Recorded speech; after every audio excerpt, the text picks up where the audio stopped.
एक और IPO analysis. ये लाइन ना जैसे टेम्पलेट बन चुकी है, क्योंकि बुल मार्केट है, निफ्टी 20,000 क्रॉस करके गया। हाँ, हालांकि हल्का से बाद में झटका भी लगा, ठीक है, समझ आता है, प्रॉफिट बुकिंग आएगी। तो उस बुल मार्केट में ना लोग महंगे वैल्यूएशंस लेकर आ रहे हैं, आईपीओ लेकर आ रहे हैं। और आईपीओ में सबसे बड़ी बात यह है, ओएफएस भी चल रहा है, ओएफएस का पार्ट भी चल रहा है। अब एक और आईपीओ आया है सामी का, सामी होटल्स का, स्मार्ट होटल इन्वेस्टमेंट करके नाम है। तो अब यहां पर क्या, ये बड़े बड़े जो महंगे 5 स्टार होटल्स वगैरह है, जैसे कि फॉर एग्जांपल यहां पर हो गया मैरियट हो गया, शेराटन हो गया, उस टाइप के होटल्स वगैरह को ये मैनेज वगैरह करते हैं, ये उस अम्ब्रेला के अंडर ब्रांड्स वगैरह में आते हैं। उसका आईपीओ आया है, तो देखेंगे डिटेल्ड बिजनेस मॉडल कैसा है, वैल्यूएशंस क्या लेकर आए हैं, ओएफएस जो हम लोग इंपॉर्टेंटली हर बार फोकस करते हैं कि पैसा जा कहां रहा है, और फाइनली फाइनेंशियल्स कैसे हैं, और लास्ट कि भैया लगाना है या नहीं लगाना, ये हम देखने वाले हैं। लिस्टिंग गेन ओवर सब्सक्रिप्शन कितना होगा।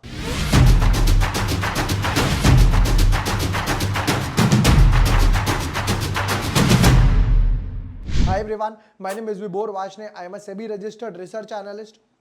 Without wasting time deep dive करते हैं अपने वीडियो में और देखते हैं कि हमारे पास आज के लिए सामी होटल्स का जो आईपीओ आ रहा है क्या क्या है। But yes, before moving ahead, अगर अभी तक आपने चैनल सब्सक्राइब नहीं किया है या न्यू यूजर हो, वीडियो देख रहे हो, चैनल सब्सक्राइब कर लेना। फॉर एग्जांपल जैसे यहाँ टेक्नो फंड एनालिसिस हो गए, आरआर काबिल के एनालिसिस डाले थे, जुपिटर लाइव हो गया, रत्नावीर हो गया, फिर लिस्टिंग हुई यहाँ पर और हम लोग यहाँ पर अपडेट भी करते हैं। फॉर एग्जांपल जैसे ये ऋषभ का था, आई वाज एक्सपेक्टिंग 15% के आसपास, यहाँ पर लिस्टिंग गेन हुए 3% के आसपास। रत्नावीर में I was expecting somewhat around कितना 40% के आसपास, लिस्टिंग कितनी हुई 30%, फेयर इनफ, बट हम लोगों ने जो प्रॉपर कैलकुलेशंस करी वहां पर ही रत्नावीर के नियर बाय लिस्टिंग हुई। अब ये मेन बोर्ड देखते हैं, यहां पर अभी क्या क्या है हमारे पास वो भी देख लेते हैं। जुपिटर क्लोज हो गया, ईएमएस क्लोज हो गया, आरआर काबिल ओपन है, सामी होटल्स ओपन है। अब पहले इन तीन का क्लैश था, पहले इन तीन ब्रैकेट में क्लैश था, 4 से 6, 6 से 8, 8 से 12।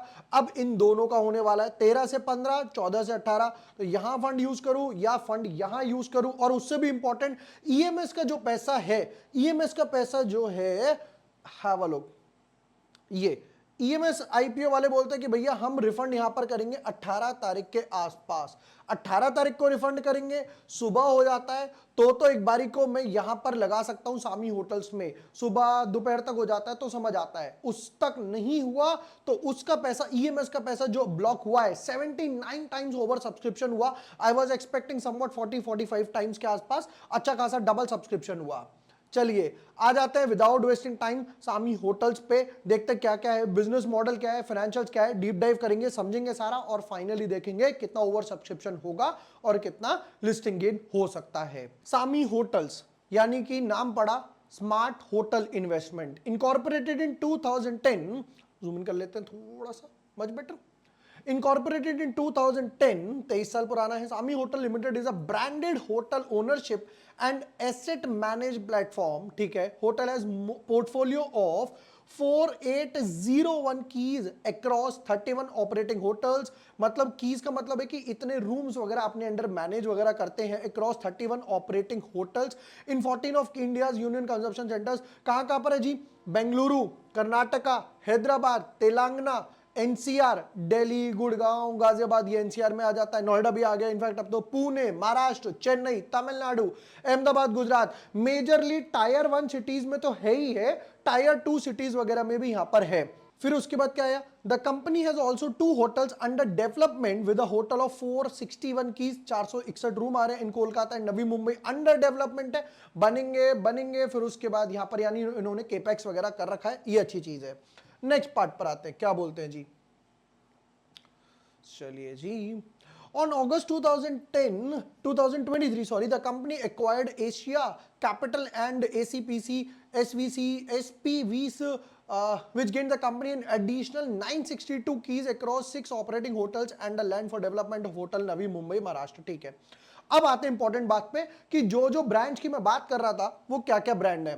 Courtyard by Marriott, Sheraton, Hyatt Regency, Hyatt Palace, Fairfield by Marriott, 4 points by Sheraton, Holiday Inn Express, और ये सब मतलब यानी कि 5 स्टार वाले तो ही हैं, 4 स्टार वगैरह वाले होटल भी यहां पर हैं। बिजनेस मॉडल की बात करें तो definitely business model looks good, क्योंकि यहां पर 5 स्टार की 4 स्टार की ऑक्यूपेंसी थोड़ी बेटर रहती है। बट यहां पर एक प्रॉब्लम क्या रहती है कि यहां पर कैपिटल एक्सपेंडिचर ज्यादा लगाना पड़ता है, खर्चे थोड़े से ज्यादा होते हैं। होटल रूम को पेरिशेबल प्रोडक्ट समझा जाता है। समझते कैसे? मान लेते हैं आपके पास 100 कमरे हैं, आपके पास होटल है जिसमें 100 कमरे हैं, ठीक है। 80 कमरे आज फिल हो गए, 80 रूम्स आज जो थे वो पूरे फिल हो गए। 20 रूम्स जो थे वो अनफिल्ड रह गए।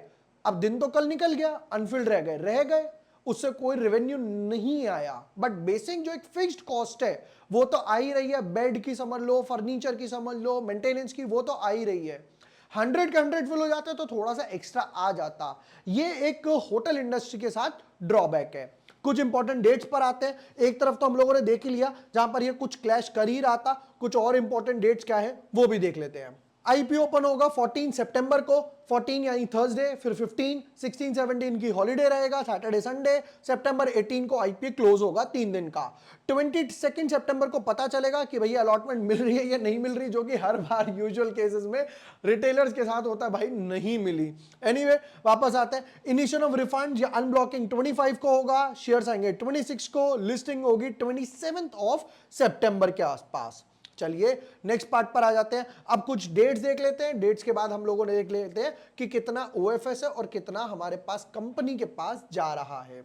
आईपीओ डेट है मेरे पास 14 से लेकर 18, लिस्टिंग डेट है मेरे पास 20 सितंबर, फिर उसके बाद फेस वैल्यू 1, फेस वैल्यू 1, यही एक सबसे बड़ी चीज है जो हर बार मुझे ट्रिगर करती है, हर बार ट्रिगर करती है। क्यों? ऐसे समझते हैं, अगर ये फेस वैल्यू यहां पर होता 10 रुपए, तो ये जो लॉट साइज है 119, round of let's say 120 share का, ये यहां पर हो जाता 12 शेयर के आसपास। तो यहां पर लिक्विडिटी 10 टाइम्स कम हो सकती थी। बट यहां पर एक फेस वैल्यू 1 है तो आगे जाके स्प्लिट तो आ ही नहीं सकता, बोनस ही आएगा ज्यादा से ज्यादा। अब दूसरा प्रॉब्लम, जो डिविडेंड आएगा वो 1 रुपए फेस वैल्यू पर आएगा। डिविडेंड जब दिया जाता है वो करंट मार्केट प्राइस के हिसाब से नहीं दिया जाता, फेस वैल्यू के हिसाब से दिया जाता है। नेक्स्ट पार्ट पर आते हैं। प्राइस बैंड, प्राइस बैंड रखा है 119 से लेकर 126 रुपए पर शेयर का, 119 से 126। हमेशा कट ऑफ प्राइस जो डालना है वो अपर बैंड पे डालना है, 126 पर शेयर। 119 शेयर्स का एक लॉट यहां पर इन्होंने रखा है। अब इंपॉर्टेंट बात, कितना पैसा उठा रहे हो, कितना पैसा कंपनी के पास जाएगा, कितना पैसा प्रमोटर या सेलिंग शेयर होल्डर्स के पास जाएगा, देख लेते हैं। टोटल इशू, टोटल पैसा उठा रहे हैं 1370 करोड़, 1370 करोड़ रुपए उठा रहे हैं, जिसमें से 1200 crore round off to 87.5, round off to be precise 87% जो है वो फ्रेश इशू है, यानी कि ये पैसा जाएगा कंपनी के पास। हर बार हर वीडियो में समझाता हूं, इन शॉर्ट दोबारा से समझा देता हूं। मुझे पैसा चाहिए, या तो मैं लोन लूं या मैं इक्विटी से रेज करूं। लोन लूंगा तो मुझे डेफिनेटली हर महीने हर क्वार्टर में इंटरेस्ट देना पड़ेगा। अब यहां पर मैंने क्या करा, मैंने कहा चलो भैया मैं तुम्हें पार्टनर इन प्रॉफिट्स बना लेता हूं, तो इक्विटी के थोड़े से शेयर्स इशू कर दिए। इक्विटी के शेयर इशू करें, अगर नए शेयर इशू करें तो वो जाएगा फ्रेश इशू में, वो पैसा जाएगा कंपनी के खाते में, इक्विटी कैपिटल और रिजर्व्स में। बट अगर किसी ने अपने शेयर बेचे, अपने शेयर, प्राइवेट इन्वेस्टर हो सकता है, एचएनआई हो सकता है या प्रमोटर हो सकता है, तो वो पैसा जाएगा ऑफर फॉर सेल, यानी उस बंदे के पास, कंपनी के पास नहीं जाएगा। बैलेंस जो बचा 1370 में से यहां पर 170 यानी कि समवॉट अराउंड 13% के आसपास वो जाएगा ऑफर फॉर सेल में। रेशियो बहुत ही बढ़िया है, ये पहली। दूसरी पॉजिटिव चीज है, पहली पॉजिटिव चीज होटल्स है, आगे जाके अब कोविड की एरा चली भी गई, अब धीरे धीरे वापस रिकवरी हो रही है यहां पर। दूसरी चीज कि यहां पर ओएफएस और फ्रेश इशू का जो रेशियो यहां पर है, कई बार हमने देखा 50-50 है, कई बार तो हमने देखा 10% या 15% सिर्फ फ्रेश इशू है, बाकी सारा सेलिंग शेयर होल्डर्स के पास है। वो डेफिनेटली एक नेगेटिव चीज है, बट यहां पर ये पॉजिटिव है, तो मैं यहां पर एक स्टार मार्क कर देता हूं। चलिए जी नेक्स्ट पार्ट पर आते हैं। क्यूआईबी के लिए कितना लेकर आ रहे हैं और कितना रिटेल वालों के लिए, और प्रमोटर की होल्डिंग भी इसके बाद हम लोग देख लेते हैं। क्यूआईबी के लिए लाए जी नॉट लेस देन 75, मतलब आपको 75 से ज्यादा देंगे ही देंगे। म्यूचुअल फंड वाले, ये जो बड़ी कैटेगरी वाले होते हैं।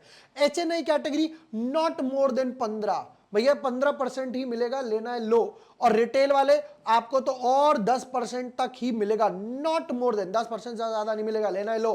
तो यहां पर अलॉटमेंट के चांसेस और कम हो गए। क्यों? पहले ही मेरे पास, सपोज करते हैं ये मेरे पास इतना सारा ड्रम था, ड्रम एज इन ये मैं देने वाला था, जिसमें से सिर्फ इतना सा पार्ट ये QIB का था, ये चेन्नई, और इतना सा पार्ट था रिटेल वालों का। अब उसमें सब लोग आ जाएंगे तो डेफिनेटली अलॉटमेंट के चांसेस थोड़े से हिट होंगे। नेक्स्ट पार्ट पर आते हैं। नेक्स्ट पार्ट हमारे पास क्या आया जी, ये आ गया, ये भी देख लेते हैं। चलो, एक लॉट रिटेल का यहां पर है 14,994, 6 रुपए आपके पास बच जाएंगे एज अ टिप। फिर उसके बाद अगर रिटेल कैटेगरी में ही लगाना है मैक्सिमम 1,94,922।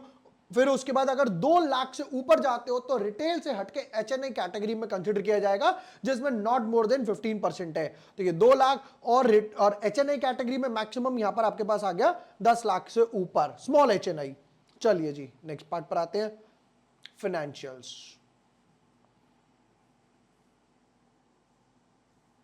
देखते हैं फाइनेंशियल्स क्या बोलती है। One of the most important financial से ये आइडिया लग जाएगा कितना अभी तक होटल की सेल्स हुई, होटल रूम के इनफैक्ट आई शुड से, उसके बाद कितना प्रॉफिट हुआ, कितना लॉस हुआ और कितना डेट है। क्योंकि स्टार्टिंग ऑफ वीडियो में मैंने यही चीज यूज करी थी। होटल इंडस्ट्री का एक ड्रॉबैक यही है, same goes for ITC hotels as well, कि यहां पर पैसा बहुत लगाना पड़ता है उस बिल्डिंग, बड़ी सी बिल्डिंग, दैट टू 5 स्टार को मेंटेन करने के लिए। फाइनेंशियल से स्टार्ट करते हैं।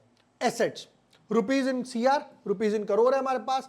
2488 राउंड ऑफ टू 2500 करोड़ के एसेट्स थे, जो कि हल्के से ड्रॉप हो गए, ऑलमोस्ट 10% के आसपास ड्रॉप आया 2386। अब पहला क्वेश्चन, ये ड्रॉप क्यों आया? अगर मैं सिर्फ ये लाइन पढ़ूं तो मैं ये बोल सकता हूं ये था 31 मार्च से 21, 31 मार्च से 22। कोविड की वेव 2 आई थी हमारे पास अप्रैल में 2021 में, तो वो इसी ब्रैकेट में फॉल करी होगी, स्पेशली इस फाइनेंशियल ईयर में, क्योंकि अप्रैल में आई है तो वो इसमें काउंट होगी। तो डेफिनेटली उस टाइम पे ट्रैवल इंडस्ट्री, होटल इंडस्ट्री को कितना लॉस हुआ था वी नो वेरी वेल, जिसकी वजह से यहां पर डेफिनेटली लॉस दिखाई दे रहा है। रेवेन्यू पहले था 179 करोड़। अब देख रहे हो यहां पर एसेट्स कितने सारे हैं। मैं बोलता हूं चलो आज की बात कर लेते हैं या पहले की बात करते हैं। यहां पर तो कोविड इतना नहीं था, 2400 करोड़ के एसेट लगाकर सिर्फ 180 करोड़ का रेवेन्यू बना पा रहे हैं, जबकि इतने सारा एसेट, इतना पैसा लगा दिया, नॉट इवन प्रॉपरली 10% भी चर्न नहीं कर पा रहे। ये होटल इंडस्ट्री का ड्रॉबैक है। नेक्स्ट पार्ट पर आते हैं। 2488 के एसेट्स थे, 2500 मानते हैं, फिर थोड़ा सा रिड्यूस हुआ, फर्दर रिड्यूस हुआ, बैक टू बैक 2 साल में यहां पर ऑलमोस्ट कंपनी के 250 करोड़ के एसेट माइनस हो चुके हैं। रेवेन्यू 179 करोड़ के रेवेन्यू थे, हल्का सा बहुत अच्छा खासा बढ़ा, ये हो गया ऑलमोस्ट 333, और इनफैक्ट फर्दर डबल हुआ, ये इसका डबल हुआ, ये इसका डबल हुआ, तो ऑलमोस्ट 4 गुना के आसपास, 5 गुना के आसपास रेवेन्यू बढ़ गया। बढ़िया। नेक्स्ट पार्ट पर आते हैं। कमा तो लिया, बेच भी लिया, बचा कितना, प्रॉफिट कितना है वो बताओ। प्रॉफिट, ओ हो, यहां पर एक साइन लगा हुआ है माइनस का, तो यहां पर कंपनी के पास 477 करोड़ का लॉस था। लॉस हल्का सा कम हुआ, बढ़िया बात है। रेवेन्यू देखो कितना सारा बड़ा है, बट प्रॉफिट आफ्टर टैक्स यानी लॉस थोड़ा सा ही कम हुआ, सिर्फ 443। अब की बार और उल्टा डबल हो गया, यहां पर अब की बार 100 करोड़ का लॉस रिड्यूस हो गया। अच्छी बात क्या है अभी तक? नहीं, अच्छी या नेगेटिव दोनों इसके बाद ही देख लेते हैं। चलो फिर एक काम करते हैं, बोरोइंग्स पे आ जाते हैं। 2400 करोड़ की बोरोइंग थी, बर 2500 करोड़ और फर्दर बढ़ के हो गई 2700 करोड़। एसेट्स जा रहे हैं, बोरोइंग्स बढ़ रही है।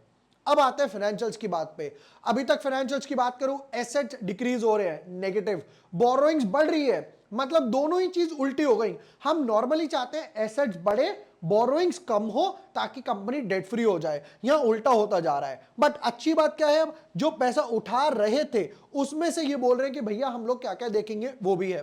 फिर उसके बाद अब पॉजिटिव चीज, रेवेन्यू बढ़ रहा है, पैट बढ़ रहा है। फाइनेंशियल्स को मार्क्स मिलेंगे 3 आउट ऑफ 10। कोई बढ़िया फाइनेंशियल्स नहीं है, क्यों? क्योंकि लॉस मेकिंग कंपनी है, इतना सारा पैसा लगाकर भी सिर्फ रेवेन्यू प्रॉपरली चर्न नहीं कर पा रही। नेक्स्ट पार्ट पर आते हैं। ऑब्जेक्टिव, जिस चीज के लिए पैसा उठाया है वो बताओ क्या है। चलिए जी, रीपेमेंट और प्रीपेमेंट, रिडक्शन इन फुल और part of borrowings availed by the company and subject to this etcetera etcetera, interest भी पे करेंगे और बोरोइंग्स भी। तो यहां पर जब हम लोगों ने देखा था तो ये बोल रहे थे महाराज कि मैं 1200 करोड़ वापस उठा रहे हैं, जो ऑब्जेक्टिव है 1200 करोड़ में से 1000 करोड़ 900 करोड़ भी अगर रीपे कर दिया तो यहां पर 2700 करोड़ सीधा जाकर मेरे पास रह जाएगा, राउंड ऑफ टू लेट से 1700 करोड़ के आसपास। तब जाकर समझ आता है कि इनकी बैलेंस शीट जो है वो कहीं जाके बैलेंस्ड होगी। अभी तक क्या हो रहा है, इंटरेस्ट जा रहा है 2700 करोड़ पे, 2700 करोड़ पे इंटरेस्ट जाएगा तो भी मेरे पास मान लेते हैं 10% के आसपास भी है, तो भी 270 करोड़ के आसपास, 170 करोड़ रुपए तो मेरे पास यहां के बच ही जाएंगे डायरेक्टली टू डायरेक्टली। और सबसे अच्छी बात है जो बर्डन है वो यहां पर मेरा फर्दर रिड्यूस होता जाएगा, ये सबसे बढ़िया बात है। चलो जल्दी से समराइज कर लेते हैं। इंडस्ट्री की बात करी जाए, डेफिनेटली ट्रैवल इंडस्ट्री की बात करी जाए, होटल इंडस्ट्री, ये इंडियन होटल्स हमने देखा क्या बढ़िया एक रैली आई, तो डेफिनेटली होटल इंडस्ट्री में तो इंडस्ट्री अच्छी है और होटल सेगमेंट भी अच्छा है, 5 स्टार है। फाइनेंशियल्स डेफिनेटली डाउन है, क्यों? क्योंकि अभी तक की जो बात करी जाए, हाँ डेफिनेटली अब जो पैसा उठा रहे हैं उसके हिसाब से फाइनेंशियल्स आगे आने वाले 2-3 क्वार्टर या नेक्स्ट ईयर के रिजल्ट आ सकते हैं, अच्छे आ सकते हैं। अब अप्लाई करना है, डेफिनेटली अप्लाई करना है, क्यों? क्योंकि अब जाके जो फाइनेंशियल्स अच्छे आएंगे और जो धीरे धीरे रिकवर हो रहे कोविड के बाद वो बढ़िया लग रहे हैं। प्राइस बैंड की बात करी जाए, 126 रुपए पर शेयर के प्राइस बैंड पे इवैल्यूएट कर लेते हैं हमारे पास क्या क्या आ सकता है। एक वाइट पेज मिल जाए जल्दी से, चलो इसे जूम इन कर लेते हैं फिर हम लोग। चलो अब बात कर लेते हैं प्राइस बैंड। प्राइस बैंड यहां पर कंपनी ने रखा है 126 रुपीज पर शेयर का ओवर सब्सक्रिप्शन। अब ओवर सब्सक्रिप्शन पे आते हैं। नंबर 1 ओवर सब्सक्रिप्शन एक ऑलरेडी हम लोगों ने यहां पर देख लिया। नंबर 1 ईएमएस का पैसा आरआर काबिल में डेफिनेटली यूज नहीं हो सकता, ठीक है। ईएमएस का पैसा सामी होटल्स में हो सकता है एक बारी को शायद यूज हो जाए, चांसेस थोड़े से कम है, थोड़े से कम है, तो डेफिनेटली ये हिट करेगा। आरआर काबिल ज्यादा बेटर है ये सामी के कंपैरिजन में, इसका वीडियो मैं ऑलरेडी यहां पर बना चुका हूं आरआर काबिल का, ये जाकर देख लेना। वापस आते हैं, एक लॉट का पैसा है तो आरआर काबिल लगाना। वापस आता हूं, अब यहां पर आरआर काबिल भी इससे क्लैश कर रहा है तो इसका पैसा भी इसमें यूज नहीं होगा। ओवर सब्सक्रिप्शन डेफिनेटली यहां पर थोड़ा सा हिट करेगा, दैट टू जब रिटेल वालों के पास सिर्फ 10% के आसपास है, नॉट टू 35%। अब यहां पर मैं ओवर सब्सक्रिप्शन की बात करूं तो समवॉट अराउंड 25 टाइम्स के आसपास ओवर सब्सक्रिप्शन होगा। लिस्टिंग गेन डेफिनेटली टेबल पर थोड़ा बहुत है, थोड़ा बहुत टेबल पर ही है, नॉट ये मत एक्सपेक्ट करना एक बूम बूम सरप्राइज वाली लिस्टिंग एक्सपेक्टेड होगी, नहीं। क्यों? फाइनेंशियल्स डाउन है, लॉस मेकिंग कंपनी है, फेस वैल्यू 1 है और इस सेगमेंट के काफी सारे स्टॉक्स होटल्स ऑलरेडी लिस्टेड है। 126 रुपीज पे समवॉट अराउंड 15 to 30% के आसपास लिस्टिंग हो सकती है। अगर अब डेफिनेटली जैसे आज मार्केट ने टंबल डाउन लिया तो हो सकता है, जैसा हम लोगों ने देखा ना तरमीर में, मैं एक्सपेक्ट कर रहा था कहीं 40 के आसपास, हुई 30, तो हो सकता है 15 की जगह 12% हो जाए, 10% हो जाए, तब भी 10 से 12% के लिए एक बारी को हिट, एक बारी को ट्रेड लिया जा सकता है। डेफिनेटली इसको अप्लाई कर सकते हो सामी होटल्स को, एवरग्रीन सेक्टर है, आगे आने वाले टाइम में भी एक अच्छा खासा मूव देखा जा सकता है। ये थे सामी होटल्स आईपीओ के डिटेल्ड एनालिसिस। वीडियो पसंद आया हो share with your friends, like and subscribe. Thank you for watching the video. Lots of love.